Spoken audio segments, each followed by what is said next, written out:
We're going to be talking about the future of media and storytelling, and what I'm really excited about the panel lineup we have here is we have everything from traditional media to TikTok. We talked about the metaverse this morning.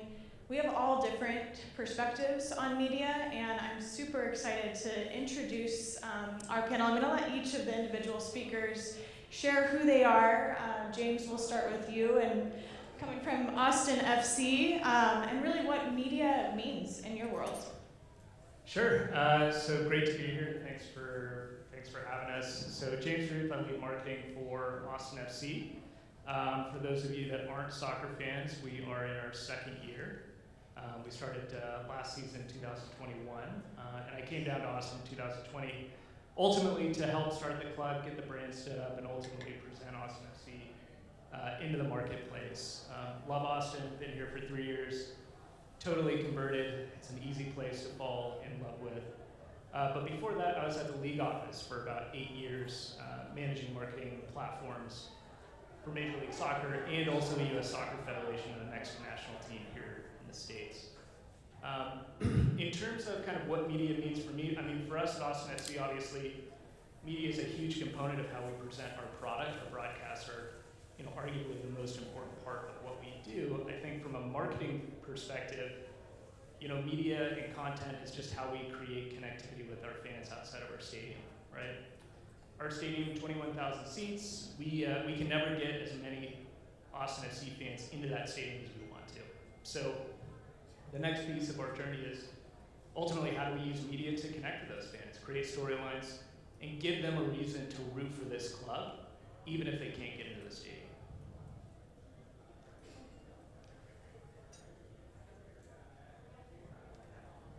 Moving on? Okay. They told us to turn them off in between. Sorry, guys. Hey, guys, I'm Dubois. You heard my long title, so I won't say that again, but I work at the Home Depot. I'm pretty new there. I've been there about 8 months. I have a bit of a different and weird background. I started my career in New York on the early branded content stage with Time Inc. and Sports Illustrated. Went to the media side where I worked in traditional news and journalism, and then made the switch back to the content and creative side inside of brands. So I worked with a couple of big brands from NBC to Hilton as well before I came to Home Depot. And I think as we talk about media, it means a couple different things for us, for our business. It's similar to what James was talking about. It's sort of who we are beyond the aisle in the store. It's kind of what you experience in Home Depot that you might live and shop at. It's who the people are behind the apron. That's the big piece for us, I think, as we talk about. If you guys have shopped at a store, it's really a values-driven culture. It's a business of people serving people, and I think we really do a lot of work to bring those people to life. They've got some incredible stories. People who've been there 35 years, who've been through tons of hardships and things like that really have made a life at their career there. And then I think the other side of media for us is really how we show up with consumers. So if you guys are sports fans, we're very selective about where we show up. College Game Day is one of our big properties that we've been involved with for 20 plus years. We're doing a lot this year to celebrate that 20th anniversary. We do a lot in the audio space too. So we're, you probably know the jingle, right? I don't have to even say the name when you hear the tunes. It's all over TikTok. But I think those are kind of the different media mixes that we sort of focus on. Guys, I'm Jenifer Dasho, and I'm the Chief Marketing Officer of Everly Health, which is a digital healthcare company, and we have 2 consumer brands under that umbrella. One is Everly Well, which does direct-to-consumer testing, and the second is Natalist, which is a fertility and conception brand. I have been fortunate to have a very varied career as it relates to interactions with media. So I started on the agency side. I spent a good portion of my early career at Clorox. I spent time at Trulia, I spent time at Pinterest, and now I'm in my role I am here. So I've seen a lot. And one of the things that I sort of have focused on my whole career is the importance of media and creative. A lot of times media is an afterthought to the decision making. We've come up with a great creative ad and we've got to get it out in the world, so let's go do some media mix planning.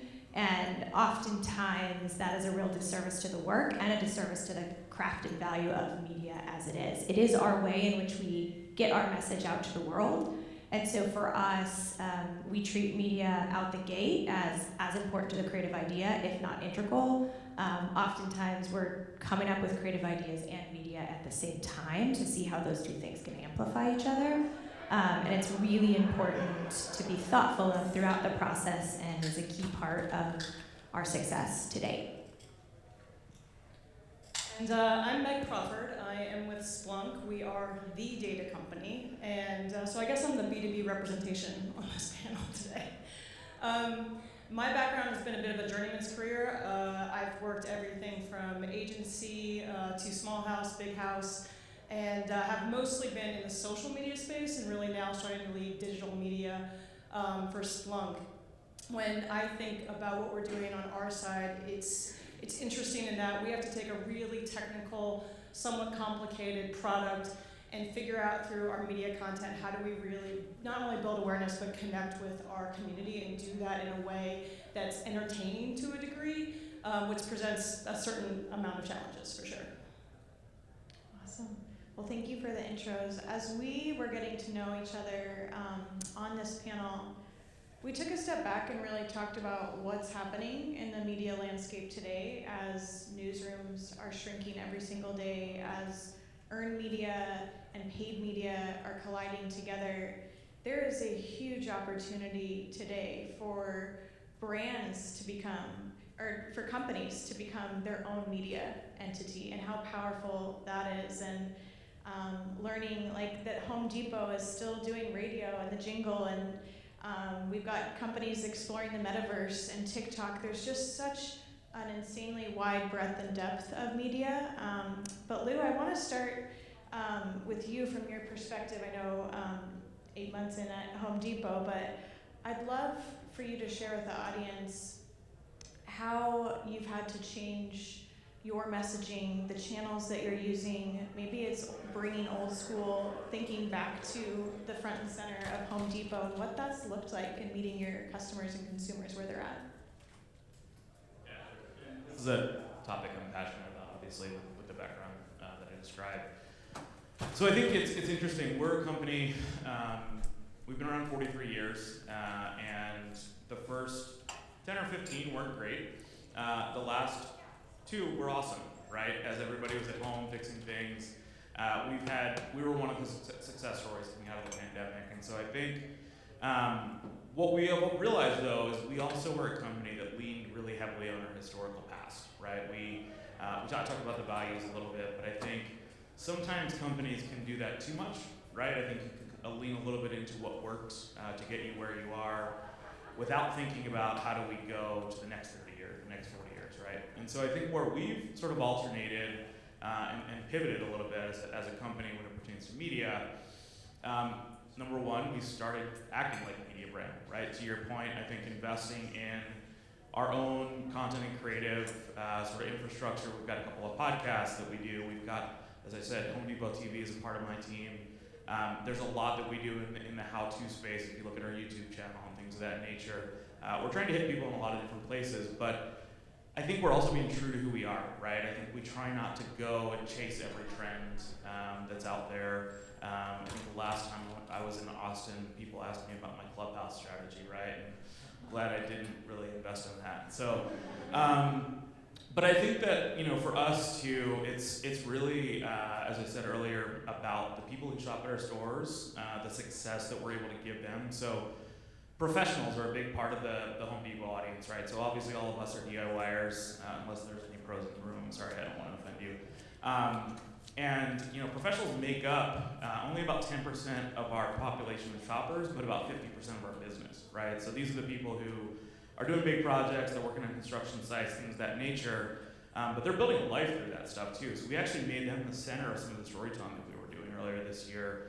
If you see the commercial spot that we dropped, it was around the March, April timeframe, which is kind of one of the busiest times of year for us. It was called 5:45, and it was really focused on the people sitting in our parking lot at 5:45 in the morning. It's the teacher who's picking up a couple of supplies to finish building the set for her theater class. It's the guy building the swimming pool, the other guy building a house for a friend, like all those sort of things. And then as I said, bringing it to life through the people who work there too. So I think how we've pivoted is being less performative and product focused on everything, and more focused on the people at every level. And that actually resonates with me at times, because I think something that we try and do a lot of in Austin FC is obviously we want to present our players as being epic and gladiatorial and all these things, but we've actually seen a lot more success on pointing back to our fans, and in particular our supporters, and making sure that they are part of the narrative, and especially in a town like Austin, trying to create a sense that there is a true blurring of the lines and community between our fans, particularly our supporters, and our players. So this idea of kind of turning back the camera, creating the content about the people that are really consuming it so that they can see themselves in it. We've seen a lot of success in doing that, and we're so lucky because our fan base is so diverse that we can tell a lot of different stories all through the lens of this club and continue to create interesting narratives that are different. We don't feel like we're kind of using the same sort of scope over and over again, right? I would love to just add to that, because I think what we're starting to see now across the brand landscape is a lot of brands presenting themselves, and I truly believe this, as a media platform for your customers. So we're looking at some of our partnerships, like McLaren, Dell, I think you're still out there, we also sponsor them. We did an Art of Data series with McLaren where we really handed over the lens to them and said, hey, what's the story that you want to tell? And it was beautifully shot, and we got to really go in depth on not only how we're helping the race team, but how are they using that across their organization, and they know their audience best, so giving them the platform has really proven to be successful. Jenifer, you shared something earlier that I think would really resonate with the audience, and you were speaking to how media is often just an add-on at the end. It's a built-on, whether you have an agency you're working with or you have an embedded brand team. Can you speak to how do you really bring media to the forefront at the beginning of the strategy and embed it throughout so it is no longer just a bolt-on? Yeah, I mean, I think it starts with the people you have in the room. So a traditional brand organization or marketing organization starts with a creative insight, a brand team brief to the creative team, and then flows to agencies or flows to cross-functional centers of expertise you may have in your organization. And I think part of it is, one, a really flattening of that so that everyone is involved from the beginning, and two, a stated expectation of your team and your organization that is how it should be performed. I think a lot of people want to be engaged, they want to have a seat at the table, they want to be part of the conversation, they just don't know that they can or they should or how. And so for us, it's really about, particularly at the leadership level, informing the team and making sure the team knows that, like, no, it is everyone's job to come up with ideas, to be part of this conversation, to from the beginning make sure that we know how these things could come to life. And so one of the things we do, we have an in-house creative team, we also partner with agencies, but anytime a creative idea is presented, we don't just present like manifestos or big concepts, they come with examples of how it's going to come to life, obviously tissue, but example of how it's going to come to life in all these different channels to make sure that they've started to do that thought from the get-go. Sometimes also really great creative idea can come from media insights, and I think it, not seeking those out as a leader or a sort of a teammate could be a disservice to you and your team. We had back in my Clorox days, we had a media insight about on the Hidden Valley Ranch business on when, what time of day basically homeowners were most open to receiving information about what to cook for dinner. And it was actually when they were on their drive home. And so we had never produced creatives just for radio, but that insight and that media driving tactic produced a whole campaign that was just radio focused because it came from that insight and it came from media as a place. Yeah, of course. Yeah, okay. I think since you were talking to a little bit about the melding of paid and earned, and I think to Jenifer's point, I think there's often been this mentality to create first and then put the paid execution against it later, right? But I think that it doesn't work that way anymore, right? And I think ultimately, that's when you're set up to fail. Sure, you can buy views, right? But is that really your goal?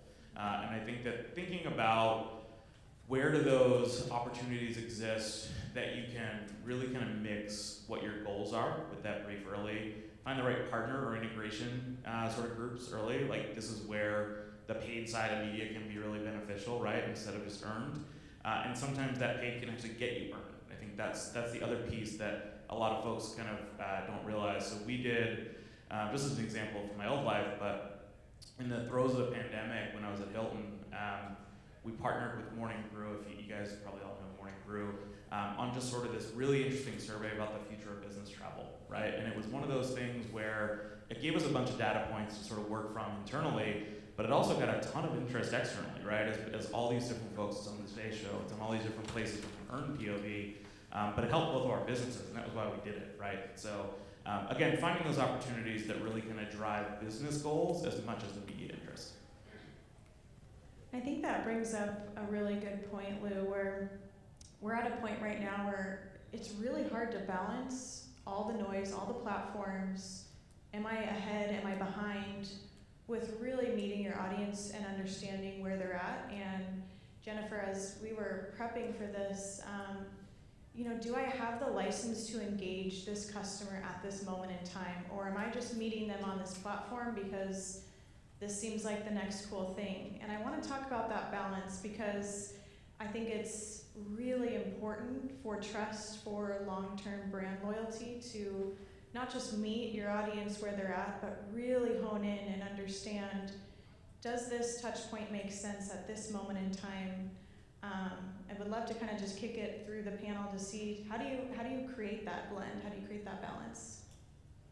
I can kick that one off, I think. So a couple of things that I think we all experienced during the pandemic was this rapid acceleration to digital channels, right? Just to kind of across the board. What we really started to notice is the traditional content that we would put out there as a tech company, long format, 45-minute webinars were no longer flying. We couldn't keep an audience that long anymore. So we really started to differentiate. We started doing a lot of live streaming. So a lot of LinkedIn Lives. We started a Twitch channel that got really into deep dive technical content. We started doing nothing more than 20 minutes long. So we could iterate really quickly, we could produce a bunch of content, we could see in real time how was it resonating with our audience, were they actually coming back to watch it? And we were able to develop strategies from that point. And even now, so I think what we're starting to see in digital especially is two things. One, you have to be where your audience is, but you have to be there quickly. And especially with the advent of 5G, that's going to become even more important. I would also say that it needs to be readily consumed, so that we are the B2B company that's starting to talk about how are we gonna be on TikTok. How do we utilize that channel to provide really quick content because the attention spans just aren't there anymore. Anyone else have thoughts on striking that balance and meeting them where they're at the right moment in time? I think for me it comes down to two things. One, and Lou talked about this before, but you have to know your audience. You have to know what matters to them. You have to know where they are. And in that moment, you have to know what they care about. I mean, the Hidden Valley example is a perfect one because if I try to message, like, what are you going to make for dinner at 10 a.m. in the morning when someone's like, head down on an email, it's not going to resonate. But on the drive home at 5:30, when that's what they're thinking about, like, that's the perfect time to hit them with that message. So I think it's really about understanding your audience. I think the second piece is just being really thoughtful about your metrics and what you're trying to achieve and tailoring your creative and your media mix choices to that. If you're trying to generate community and conversation, you should be in certain social channels and you maybe shouldn't be on TV making these things up, but like being really thoughtful about what you want to achieve and not sort of going in with this standard playbook. I think that has been a challenge as marketers for a really long time. We've sort of had this playbook of this is how you build a brand, this is what you do. If you want performance, you go here. If you want, brand, you go there. And I just think that's all been turned up on its head.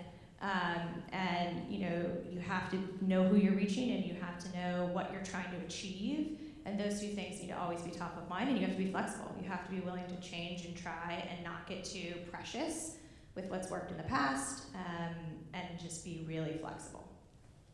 Yeah, I think jumping in on that, I think the willingness to have kind of confidence in what you want to do as a brand and letting that lead has been really important for us. I mean, for us, we consistently talk about how do we become the flag bearer for Austin. We actually don't talk about soccer all that often as a marketing team.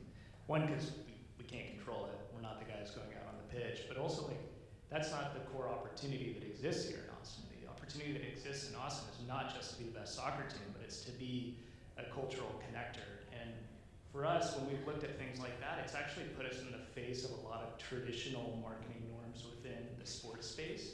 And on a couple of them we broke through, a couple we haven't. And I think the areas where we've had the willingness to kind of stick to our guns from a positioning perspective, we've seen a lot of success from that. And I think also, like you talk about your audience, they're so savvy at this point, and they're so starved for something that looks and acts and feels different in the name of authenticity. And I think that's something that we've really pushed for. And now once you get over that hump, it's not about you taking a risk, it's about how you do things, right? And having this sense of pride in that. So for us, I think the big thing is just trying to keep that North Star while continuing to be flexible and rigid and not rigid, and thinking about how does that translate to different platforms, different mediums, right? I talked a little bit about audio, so I'm not going to go too long on this, but I think it's not surprising when you hear that a retail brand is sort of focused on that space. I think the rationale for that is most of these people, whilst they're in their car, they maybe think about the thing they forgot to pick up the last time they were at Home Depot, right? Or the thing they need to fix at home because their wife's bugging them all day. And so there's a very intentional part of that. It's the same way with game day for us, right? So game day, it's a Saturday morning program. People are thinking about what they're gonna do for their weekend. It's like, shit, I could probably need to go out and fix the grill, but I didn't do that. Look at that grill on TV, that's really nice. I just buy a new one. So it's all intentional, the way that we show up in these places, and I think that that's where, again, to Jenifer's point on audience, like knowing where your people are and how you can find them in the best ways, whatever the media mix is. It can be old school, it can be new school, like whatever works for you and your sort of goals and intentions. I love what James and team are doing from a tribal perspective with fans. To his point, I think that's the opportunity with sports. It's the opportunity for us too. People are avid home rebuilders and fixers, and whether they can't do it or not, or whether they can do it or not, they're gonna buy it. So. Yeah, I love that, and I really want to focus on the last couple of years. I know pandemic and all the trends that have come out of that, there's a lot of fatigue there, but we are dealing with consumers that are drastically different. They are in their homes the majority of the time. They have a lot of chatter from kids in the background. They're on the soccer fields with kids. Their lifestyle is so different. It has been turned upside down in the last couple of years. And I'd love to hear from each of you, really, the last couple of years, meeting them where they're at, what that looks and feels like from a storytelling standpoint, and maybe that is testing out a new platform. But I think it requires a level of empathy, and it requires a lot of testing and sensitivity, and I think it's really hard to explain that part. So if we could kind of contextualize that in a way, I don't know if anyone wants to start, but I'd love to hear all of your perspectives on that. I clicked mine on, didn't I? Shoot. I think honestly the last 2 years has been just an exercise in rapid iteration, and seeing how our audience has evolved. I love to kind of take this poll when I'm on these panels. How many of you sit in front of TV? We know you don't have cable anymore, but also have either a computer screen or a mobile screen in front of you. Yeah.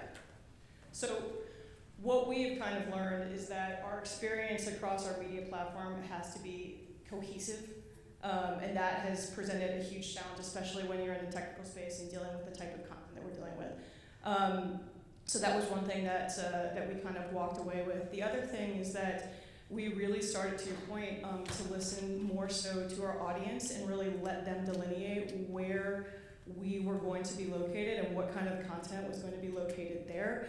A great example of this, and I'm sure we've all seen this over the past 2 years, is within the cybersecurity space, the amount of threat intelligence that we have had to disseminate over the last couple of years has drastically increased.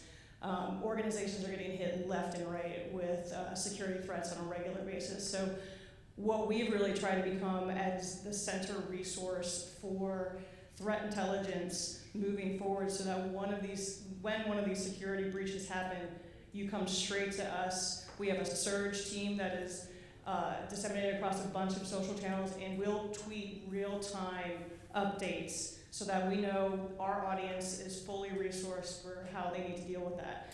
But those are the types of things that we're starting to get into now that we really didn't see 2 or 3 years ago. I'll share a specific story for our women's health brand, Natalist. So it's no surprise it's been a challenging time and a complex time for women's health over the last year. And one of the things that we found when really digging into research was just this craving for an authentic representation, particularly about what the fertility and conception journey was for women. Wherever you saw, whether it was news or press or oftentimes even in shows, it just didn't feel authentic. And we heard from women this theme that we really gravitated to, which is this idea of conceiving is synonymous with achieving. And in fact, what that did is it didn't give all these other moments of the process the opportunity to be celebrated and represented. And therefore, it didn't create empathy or connection for what it feels like to truly be a woman experiencing this phase in your life. And so we sought out to produce an ad that was authentic and real and told that story in a way that people could see seen and heard. And what we got was a lot of feedback from networks about things we couldn't air. Couldn't show breastfeeding, couldn't show breast pumps, couldn't show a woman giving birth in a way that was true and real. And by the way, this was all UGC content. And so, for us, we worked real hard to push against that in a lot of areas, and we produced some spots we're really proud of that are out airing now. But I think it's on all of us to tell real stories and not allow some of the stereotypes to continue, and to push against networks that, even with all this new media and all these new platforms, still have an insane amount of power about what we get to see and the stories we get to tell. And so we produce this concept, Always in Awe, and it's sort of a combination of UGC and shot content. I mean, it's the first time I ever saw a C-section scar on TV. So it's really, on us to push against that, to be authentic, to bring stories to life. And I think this is a time more than anything when people want to be seen, they want to feel heard, and we have a really great opportunity to make people feel things and to change things. Just 2 days ago, I don't know if y'all saw this, but Meta released changes to their policies. And in fact, the Natalist brand was part of that 2 years ago, advocating and pushing for more access and more openness to what we see in non-traditional platforms as well. So just a little plug for all of us on that front to keep pushing for telling authentic stories and pushing against the power that does still exist in traditional and non-traditional media. Yeah, I mean, I think tough to follow that. I think there's 2 things that come to mind for me. One is many of us in this room we're lucky enough to work wherever we are, right? We sit behind a computer most of the day. One of the things that came to light in the last couple of years was a lot of these frontline workers, right? And when I'm talking about frontline workers, there's obviously the hospital people, but people in stores, people at restaurants, things like that they don't have a choice, right? For them, work is showing up and being there. And I think that we spend a lot of time talking to consumers and to our people in the stores to understand, how can we make this really about them, right? As we think about our authentic storytelling, because at the end of the day, the experience you have at whatever retailer or restaurant or whatever it is that you have, it comes from that employee that you're interacting with, right? And I think that so often it gets forgotten that that's really the crux behind these businesses. So we've done a lot, as I talked about, with consumers, but also with employees, kind of showcasing them. We've got, in a really fun kind of way, it's Halloween season. Hopefully you guys have seen the giant 12-foot skeleton that we sell that doesn't stay in stores for more than like 4 minutes whenever we drop it. So we did a really cool behind the scenes with the guy who created it, and I think things like that kind of go a long way. Which leads me to my second point, which I think was people got really comfortable in this sort of frictionless environment, right, that we all have lived in for the last couple of years, whether it was getting food deliveries all the time, getting everything shipped to your doorstep within like 2 hours from Amazon or from whatever company. We saw a huge uptick in our online sales, right? So online sales make up about 45% of our business now. But what's interesting about that is there's still a ton of pickup in the store, right? So they go, they buy whatever they want, but then it shows up in a locker. When they get to the store, it's sitting right there. They don't have to wander the aisles and buy more stuff. Sometimes they do, which is always nice. But what we also saw is that when they showed up, they often would go and then spend another $100 wandering the aisles, things that they maybe forgot that they had to grab otherwise. So it was sort of that conduit. And so if you see the ad we actually have running right now, we talk about media, it's actually about how when you walk into a store, the first thing that we do is enable a map for you, right? So you don't have to ask somebody, it's called store mode for us, essentially. It gives you the aisle, the bay, the number where everything is, because God knows I can never find anything in our stores. So it makes it really frictionless, and I think that's where if there's a lesson from the last couple of years on frictionless sort of like interaction with consumers, that's something we're going to continue investing in across the board. So. Yeah, I think for us, thinking about the last couple of years, I mean, we're in our second year, so we were born in the pandemic. It's funny, our inaugural home match was the first sort of large event that existed in Austin coming out of the pandemic. So it's just a wild journey to think about. We built a soccer club and a culture and all this sort of stuff without the ability to actually, for the first part of the season, be able to even have a live match. I think for us, in terms of how it impacted us, one, I just was continued to be surprised by our fans and their willingness to go and create this culture and this community before we were even in a position to do so live and in person. And I think it's just a cool sort of case study in terms of like what passion, what community can do in you know, the kind of cross-section of really major hurdles. But for us, like, you know, our first major event at home in Austin was that first event coming out of the pandemic. And I think for us, and looking back at it, it helped underline how much for us and our product, that experience is our defining feature. And not only for Austin FC, but for the entire sport of soccer in this country. I'm a homer, I'll say this, but you take the Austin FC experience within Q2 Stadium, you can put it up against any stadium in the world. Confident of that. Europe, wherever, South America, that stadium experience is fantastic. So when we think about it, we've got this huge asset in terms of what the stadium experience looks like. And it's not necessarily the players on the pitch. We know we don't have Messi playing at Q2 Stadium. But what we do have is this rabid fan base, these supporters, and this entire stadium that is unlike anything else. That's our product. That's what we position. That's what we put out in our media channels to make our stuff look different and stand out. And I think this for all brands, it's like, okay, you have this media channel, whatever it might be, what is your unique identifier that's going to make you jump out vis-a-vis everybody else? And for us, it's our fan base.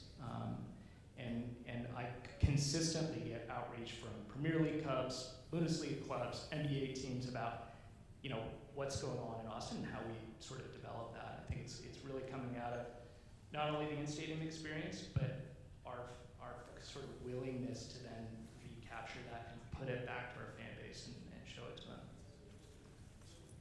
I'm going to end there as our last question, but what I loved about what the four of you shared, there was this connective tissue of bringing the human first, bringing the emotion of the human first, and I think as we think about the future of storytelling, no matter what platform you're on, no matter what your competition's doing, no matter where your audience is at, if you can't feel them and meet them on that level with empathy, with understanding, with belonging and inclusivity, and really understanding who they are outside of a customer, that loyalty, that relationship is dissolved. And I think each of you captured that so beautifully in your own worlds. And I know we're a little over time. Do we have any additional time for Q&A? Or